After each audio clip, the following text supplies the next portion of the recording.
ఒక తల్లి గర్భము ధరించింది. తన కడుపులో సంతానము మొదలైనప్పటి నుండి తన జీవితంలో ఎన్నో మార్పులు వస్తాయి.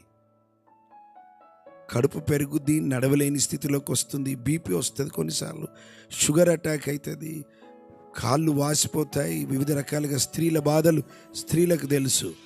9 నెలలు గుండా ఆ బాధ నొప్పి గుండా వెళ్తారు. కానీ 9 నెలల తర్వాత పాపో బాబో జన్మిస్తే వారి వంశము విస్తరించబడుతుంది కదా.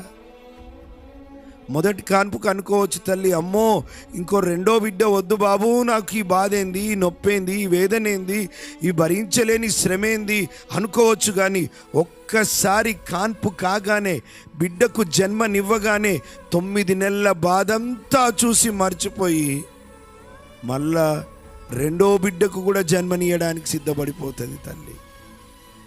ఎందుకు? శ్రమలలో విస్తరణ ఉంది, శ్రమలలో అభివృద్ధి ఉంది, శ్రమలలో ఆశీర్వాదం ఉంది. ఈరోజు ఎవరైనా శ్రమలను బట్టి కృంగిపోతుంటే ప్రభు చెబుతున్న మాట, కృంగిపోవద్దు, నీ విస్తరణ మొదలైంది, నువ్వు ప్రబలడం మొదలైంది. హల్లెలూయా.